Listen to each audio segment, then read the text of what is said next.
शिकार करने वाले हैं। ऐसे जो पापी जीव हैं वह अगले जन्म में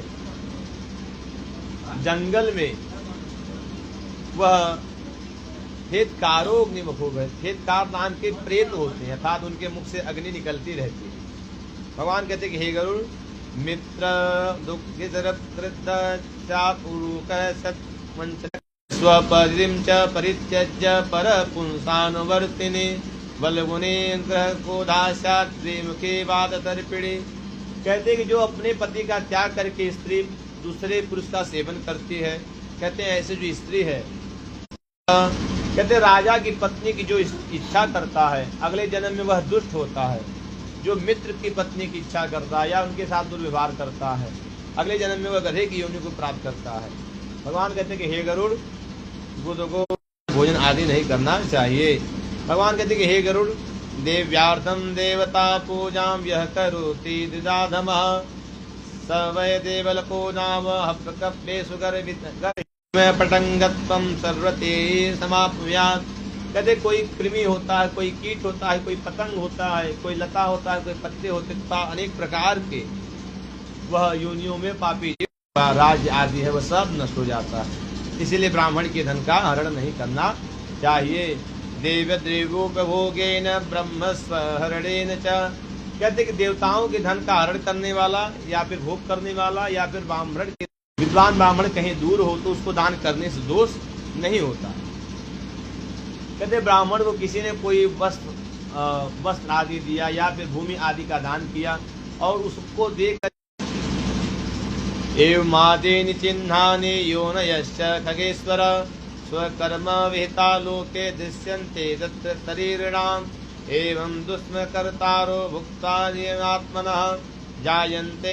कहते कि इसीलिए यदि जाने अनजाने में पाप हो जाए तो उसके निवृत्ति के लिए व्यक्ति को चाहिए कि वह दान करे। भगवान कहते कि हे गरुड़, दान करने से पापों की निवृत्ति हो जाती है। कृतं कर्म शुभाशुभं ना भुक्तं चेयते कर्म कल्पकोटि शतैरपि। भगवान कहते कि हे गरुड़, अवश्यमेव भोक्तव्यम कृतं कर्म शुभाशुभम। जो आपने शुभ अशुभ कर्म किया है उसको जायते मर्तस्तथा वक्ष्याम्यहं तव ऋतु मध्ये हि पापानां देहोत्पत्तिः प्रजायते इंद्रस्य ब्रह्महत्यास्ते यस्मिन् तस्मिन् दिनत्रये।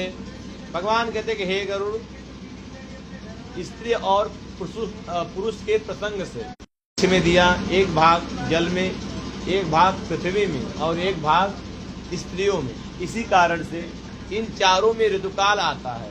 भगवान कहते कि हे गरुड़, जब ऋतुकाल आता है तो तब दूसरे दिन चंडाली के समान होती है और तीसरे दिन रजकी कहें तो धोबिन के समान होती है। इस प्रकार से 3 दिन तक वह स्त्री अपवित्र होती है। भगवान कहते कि हे गरुड़, उसके बाद चौथे दिन वस्त्र जीव आकर के घर में प्रवेश कर जाते हैं। भगवान कहते कि हे गरुड़, तो जो पुरुष है उसके वीर का आश्रय लेकर के वह पापी जीव उस माता के उदर में प्रवेश कर जाता है और एक रात्र में कलल के समान, कहते 5 रात में बुद्बुद के समान तथा उसको भगवान के द्वारा ज्ञान की प्राप्ति होती है। भगवान उसे ज्ञान प्रदान करते हैं। तो उस समय वह अपने पूर्व में किए 100 जन्मों तक को, अर्थात 100 जन्म में उसने जो शुभाशुभ कर्म किया है उन सभी माता लक्ष्मी के प्रति हैं, जो जगत के आधार हैं, जो कमलापति हैं, लक्ष्मीपति हैं, ऐसे जो भगवान हैं, मैं उनकी शरण में जाता हूँ। कहते त्वन्माया मोहितो देहे तथा पुत्र कलत्तके अहम मामा। तब तो खा पी करके चले गए, मैं एकाकी ही इस गर्भ में क्यों कष्ट को भोग रहा हूँ। हे प्रभु, मैं इस गर्भ में पड़ा हुआ हूँ, यहाँ पर मलमूत्र का कुआं है, इस कुएं में गिरा हुआ हूँ तथा माता के गर्भ से बाहर आता है, उसको जो गर्भ में ज्ञान प्राप्त हुआ था वह ज्ञान नष्ट हो जाता है। तो भगवान कहते कि हे गरुड़, जब ज्ञान नष्ट हो जाता है तो वह बालक रुदन करने लगता है और वहाँ पे स्थित जो प्राणी होते हैं वह कहते हैं व्यक्ति नित्य सत्संगति करता है तो वह जो विवेक है जागृत रहता है और मति वह जो है वह बनी रहती है। कहते कि यथा गर्भात् बहुयाति कर्मयोगान्तरं तथैव वैष्णवी माया मोहमत्येव पुरुषम। भगवान कहते कि जब कोई विद्या अध्ययन करने जाता है तो विद्या अध्ययन करते समय कष्ट को प्राप्त करता है। कहते जब वह बड़ा होता है तो दुष्ट पुरुषों की संगति करता है। दुष्ट पुरुषों की संगति करने से वह उसे कष्ट की प्राप्ति होती है। पंच वीरेव पंच एक प्रमादी सकथं न हन्यते यह सेवते पंच वीरेव पंच।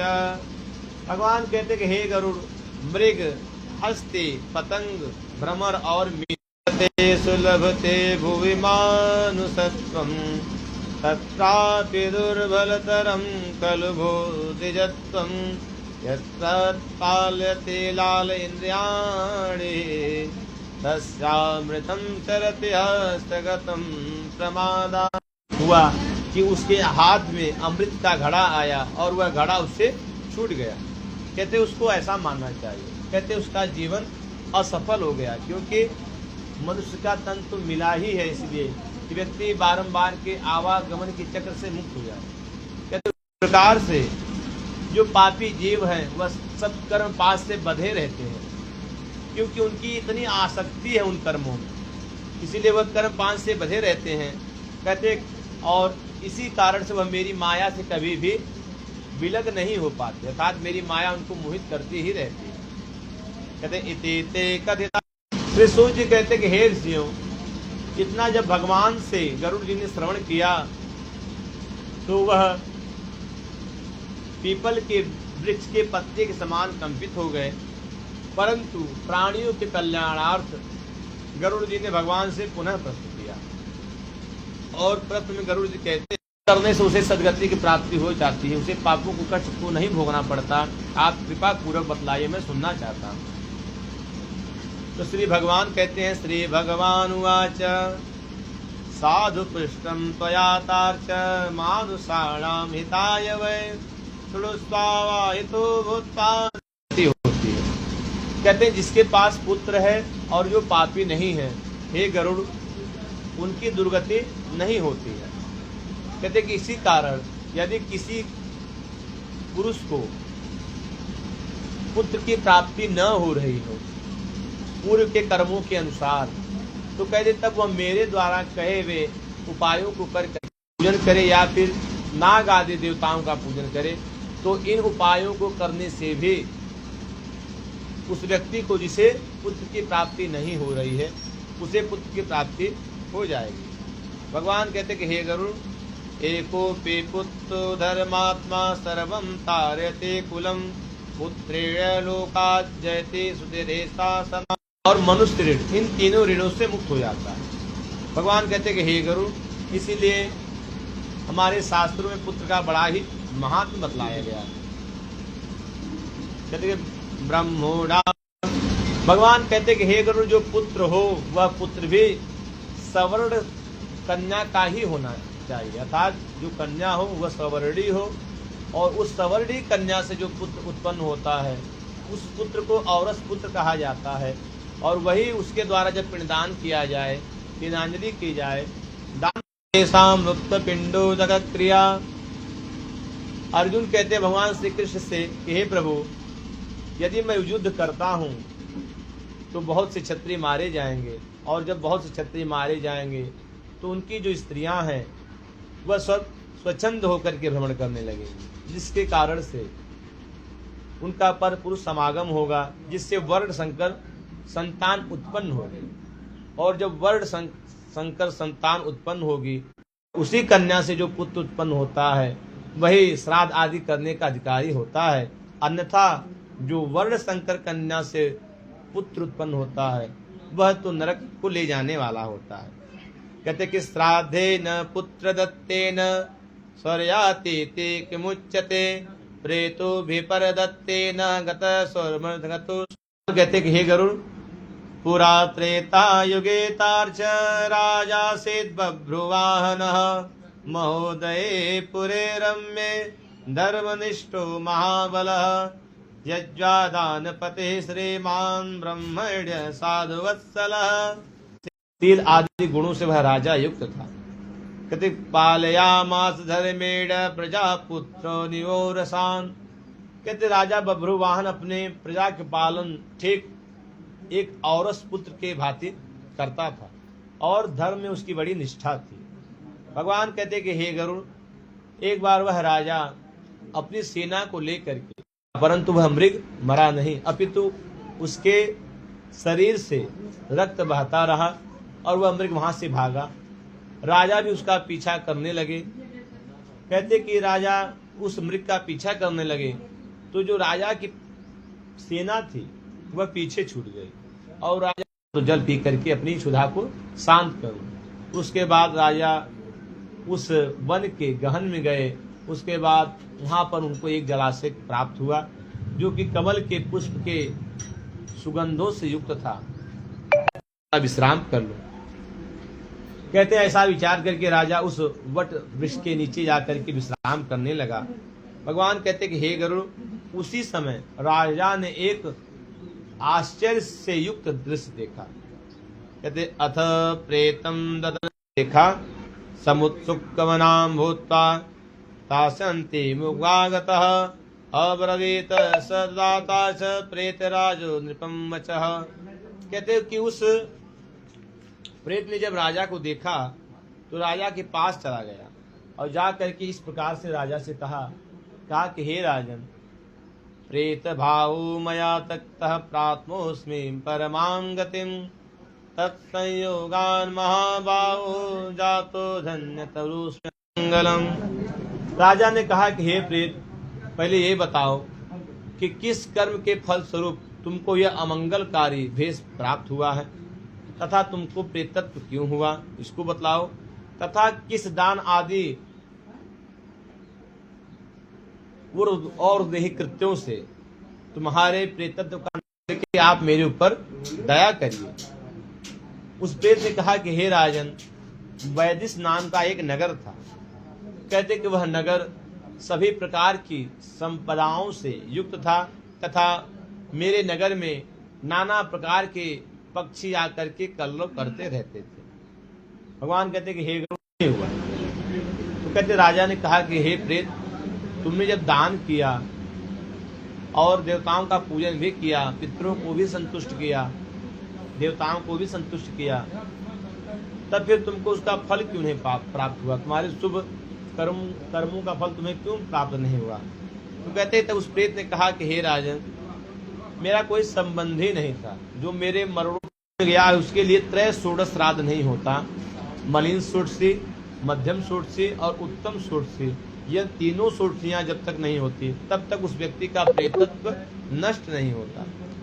कहते उस प्रेत ने कहा कि हे राजन, राजा सबका बांधव कहा गया है, राजा सबका पिता के समान है, पिता के तुल्य राजा होता है, इसीलिए मैं आपकी शरण में। इस प्रकार से हे राजन, यह प्रेतत्व बड़ा ही दुख देने वाला है। कहते कि यथा कार्यम त्वया वीर मम चेदसि प्रियम सुधादसादाय कथम प्रेतत्वं मम। तो कहते इस प्रकार जब उस प्रेत ने प्रार्थना की तो कहते कि तब के उस प्रेत ने कहा कि हे राजन, सोने की भगवान विष्णु की प्रतिमा बनवानी चाहिए तथा पीले वस्त्र से एक कलश को सजा करके उसमें गंगा जल आदि भर करके और इन कलशों के मध्य में ब्रह्मा जी, भगवान शिव तथा जिसकी मृत्यु हुई है उसके लिए कलशों को स्थापित करना चाहिए। कहते कि प्रेत ने कहा कि हे राजन, पूजये च विधानेन गंध पुष्प से तर्पण आदि करना चाहिए। तस्नातो वनितात्मा यजमान समाहितः नारायण सागरे विद्वस्ताम विदकर्म देहि काम। कहते कि इस प्रकार से तर्पण आदि करने के बाद जो 16 पिंडदान होते हैं करना चाहिए। तो राजा ने प्रश्न किया कि हे प्रेत, ये बतलाओ कि तुमने जो घट दान के बारे में कहा वह घट दान कैसे करना चाहिए, उसकी क्या विधि है? तब फिर प्रेत राजा से कहता है, कथम प्रेत घटम कुर्यात् दद्यात् केन विधानेन जा रहा हूँ राजन, वह सभी अशुभों का नाश करने वाला है। संतत्हाटकमयं तु घटं विधाय ब्रह्मेश केशयुक्तं च लोकपाले चिज्य पूर्ण विवरं प्रणिपत्य भक्त्या विप्राह दे तव दान। कलश में दूध जल भर करके उस कलश का गंध पुष्पादि द्वारा पूजन आदि कर करके उसके बाद दान कर देना चाहिए। कहते सर्वादानिकं प्रेतद महापातकनाशनम कर्तव्यम श्रद्धया राजन प्रेतत्व दे करके राजा को प्रणाम करके प्रेत वहां से चला गया। उसके बाद राजा बभ्रुवाहन अपने नगर में आए और नगर में आकर के जिस प्रकार से प्रेत ने श्राद्ध आदि करने के लिए कहा था उसी प्रकार से ब्राह्मण तो क्या जो परलोक में गए हुए जीव हैं उनका कल्याण नहीं होगा, अर्थात अवश्य होगा। कहते इतिहास मिमं पुण्यं शृणोते श्रावये च यः